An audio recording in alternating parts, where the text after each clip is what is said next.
Welcome to VidZet, your home for careful consideration of our common concerns. I'm Dr. Ted Noel. CNN won count 'em, four fake news awards from President Trump's team. It's unfortunate that Dr. Sanjay Gupta's commentary on the president's so-called heart disease wasn't available when the awards were being selected. Then they would have won 5. Let's listen to Dr. Gupta. Please excuse the length of the clip. This coronary calcium score is a score that a lot of cardiologists use to try and be predictive and be proactive. And if the number gets up over 100, that is concerning to a lot of doctors. It's concerning because you can start to say, well, if you do nothing different, if things don't change, you can start to predict the likelihood of having some sort of heart event, cardiac event, a heart attack or something like that within a certain number of years.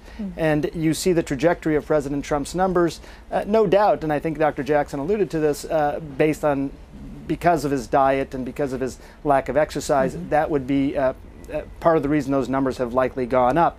And they have continued to go up despite the fact that he's been on medications.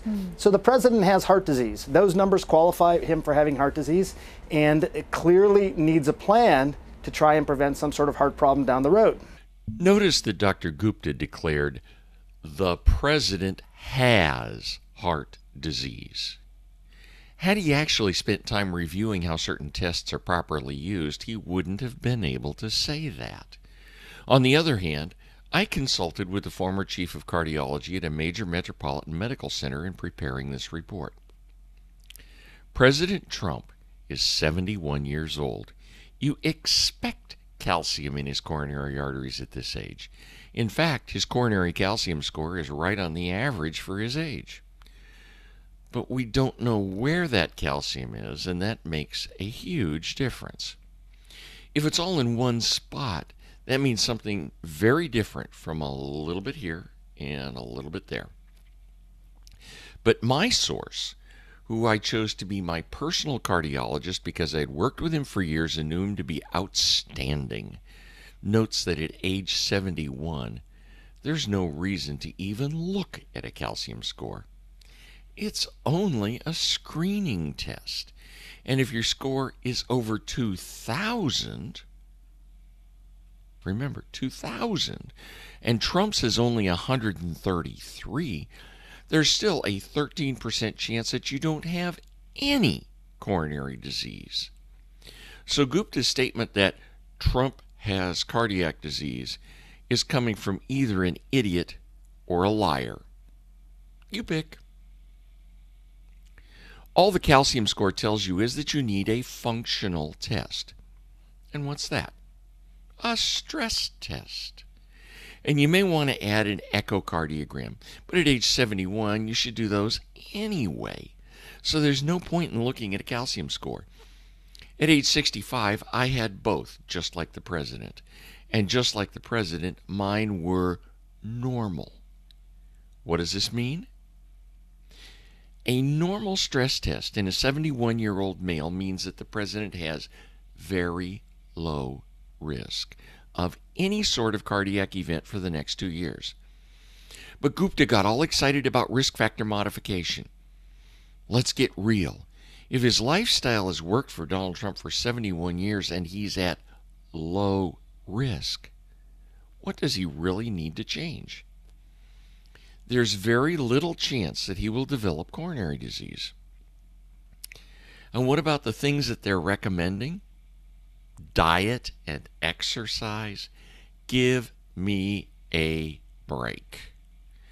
Yeah, he could lose a few pounds. That would improve his golf game and make him look better when he's standing next to Melania. But the calorie restriction high-carb diet they'll prescribe will make things worse, not better.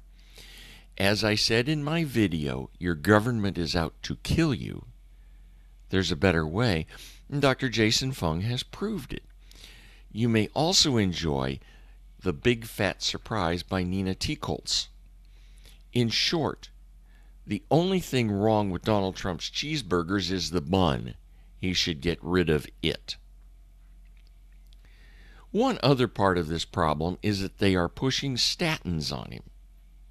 Statins lower cholesterol, but it turns out that doing that can easily affect your thinking, since cholesterol is a huge part of the cell membranes in the brain.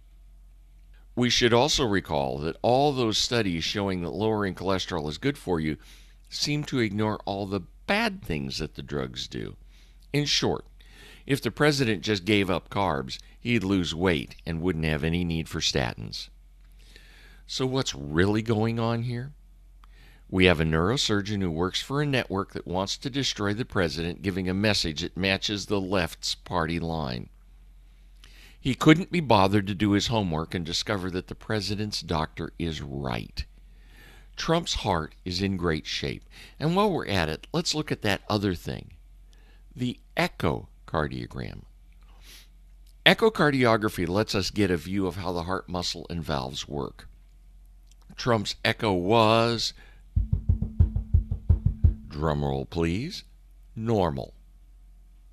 That means that his heart valves are fine. But there's something more important here. If you have blocked arteries in your heart, the muscle won't get enough blood flow and won't contract properly. You'll see that on the echo. Those areas are called regional wall motion abnormalities. If you don't have those, you don't have blocked arteries. That's called normal. But we're not done. The left is grasping at straws. A number of docs are arguing in print that high cholesterol will kill him. As I said before, it's time to reread all of those old studies.